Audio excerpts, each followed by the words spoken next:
लोकसभा चुनाव में अभी करीब 8 महीने का वक्त बाकी है, लेकिन बिहार में सियासत अभी से शुरू हो गई है। एक तरफ बीजेपी विकास के नाम पर चुनाव में जाने का दावा कर रही है, तो दूसरी तरफ विपक्ष जातीय गणना का मुद्दा उठा रहा है। इससे साफ है कि बिहार में लोकसभा चुनाव इन दोनों मुद्दों के इर्द गिर्द ही रहने वाला है।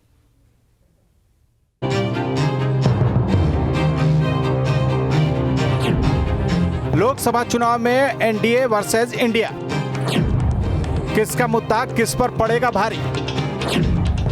बीजेपी विकास पर भरेगी हुंकार, पलटवार के लिए इंडिया तैयार। दिल्ली जीतने का सपना बिहार के रास्ते पूरा होता है। जिसने बिहार जीता और यूपी का साथ मिला, तो दिल्ली का शहंशाह बनने से उसे कोई नहीं रोक सकता। यही वजह है कि बीजेपी और विपक्ष दोनों का फोकस बिहार पर है। बीजेपी राम मंदिर, धारा 370 और आयुष्मान योजना के जरिए वोटरों तक पहुंचने की तैयारी में जुटी हुई है। बीजेपी महिला आरक्षण को भी मुद्दा बनाने की तैयारी कर रही है, ताकि मिशन 2024 को आसानी से फतह किया जा सके। हमारी तैयार है भारत को दुनिया के पटल पे सबसे शीर्ष में लाने की, संतुष्टिकरण की, और उसके लिए देश के प्रधान सेवक के नेतृत्व में भारतीय जनता पार्टी ने जो जो वायदे किए, सारे वायदे पूरे किए। चाहे वो रामलला को स्थापित करने की बात हो, चाहे धारा 370 हटाने की बात हो, या आयुष्मान भारत की बात हो। 80 करोड़ लोगों को गरीब कल्याण योजना के तहत गरीबी की रेखा से बाहर निकालने की बात हो, सारे वायदे पूरे किए गए। वहीं बीजेपी के विकास का हवा निकालने के लिए कांग्रेस बेचैन है।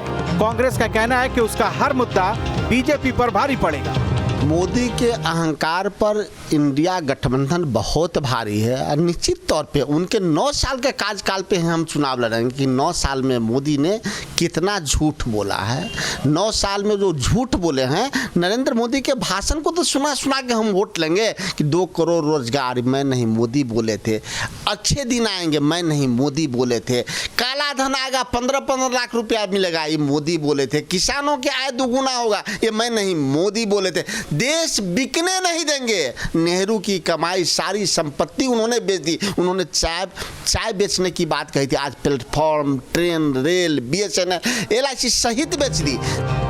उधर इंडिया गठबंधन के प्रमुख घटक दल आरजेडी और जेडीयू ने बीजेपी पर जोरदार हमला बोला है। दोनों ने बीजेपी के पास मुद्दा नहीं होने का आरोप लगाते हुए धर्म की राजनीति करने का आरोप लगाया।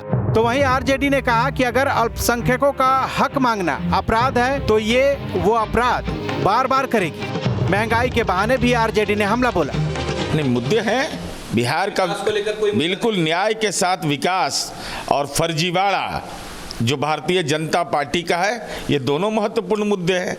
पूछेंगे ना कि आदरणीय प्रधानमंत्री जी, आपने कहा था कि 60 वर्ष से ज़्यादा उम्र वाले किसानों को, सीमांत किसानों को पेंशन देंगे, तो ये भी जुमलेबाजी साबित हो गया।